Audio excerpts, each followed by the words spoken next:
Very pleased to say that Imtiaz Gul is back with us. He's the Executive Director of the Centre for Research and Security Studies.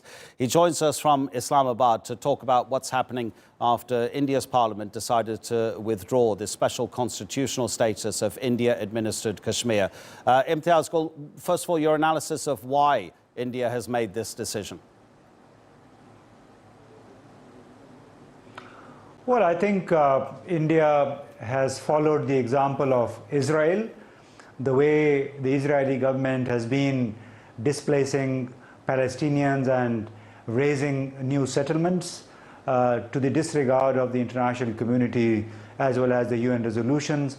India has also done that. It was a promise by the ruling coalition during the election campaign, and they have basically fulfilled that promise to the total disregard of sitting resolutions on the state of Jammu and Kashmir. And these resolutions were basically passed, and they are still very much relevant at the Security Council. So probably they thought that just remove this fig leaf and claim the entire territory for India.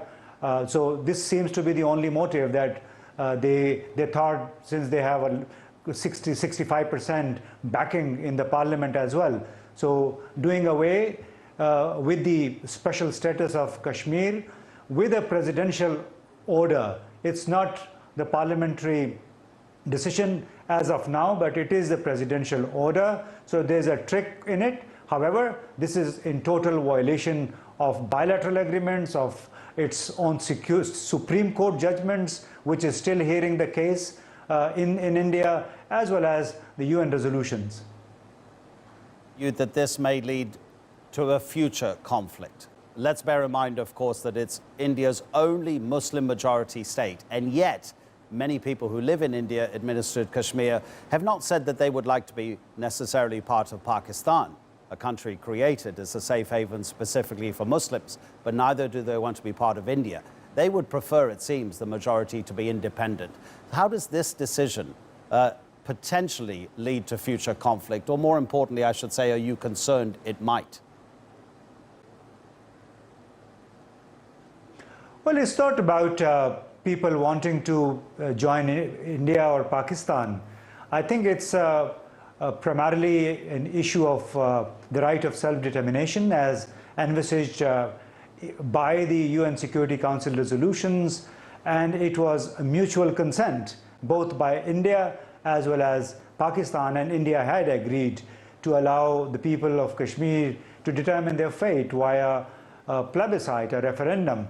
That India has totally denied, and now obviously Pakistan sees it as its duty, because a duty to stand for the Kashmiri people and also to press for the implementation of the UN resolutions. One wonders, as to whether the 5 big countries, members of the Security Council, would use their leverage to dissuade India from fiddling with this disputed status of Kashmir. So it obviously injects more bad blood into the bilateral relationship. I think it has upped the ante and tensions. Pakistan's parliament is meeting today, right now, as well as Pakistan's top military leadership is also in session at this moment as we speak. So it has definitely injected a new element of uncertainty as well as fears of a possible conflict. We already have heard a lot of jet fighters scrambled in the air. I think they are patrolling around the clock, just because this injection of tens of thousands of fresh troops in Kashmir have also alarmed the security establishment in Pakistan, that the Indians may indulge in some sort of misadventure. And that's why I think the army has been put in high alert. Okay, let me ask you about the two main personalities involved here. Do you think that Imran Khan has been outmaneuvered by Narendra Modi? Certainly before Imran Khan's election as Prime Minister, he seemed to miscalculate the situation. He said publicly, I'm not sure if Congress wins the elections in India, whether the Congress party would be confident of making any sort of deal over Kashmir, because it might upset the right-wingers in India. But then, of course, we know what happened. Narendra Modi won, and he has made this decision. Has he outmaneuvered Imran Khan? Can Imran, an inexperienced international actor, resolve this situation the way Pakistan would like? Yeah, I wouldn't necessarily draw that analogy.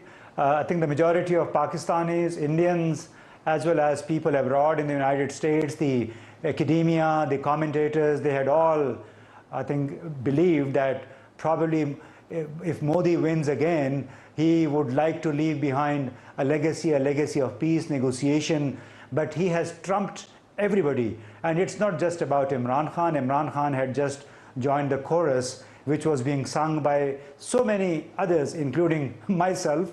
And Modi basically fulfilled an electoral promise that he had made, that they had been very clear, his Secretary General Amit Shah, in their election campaign, that once they return to power, they will abrogate Article 370 that gave the Indian state of Jammu and Kashmir basically a special status.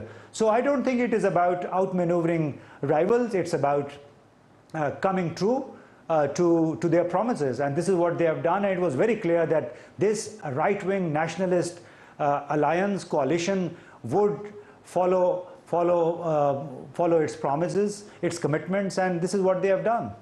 Imtiaz Gul, really appreciate your analysis, and thanks so much for speaking to us on TRT World.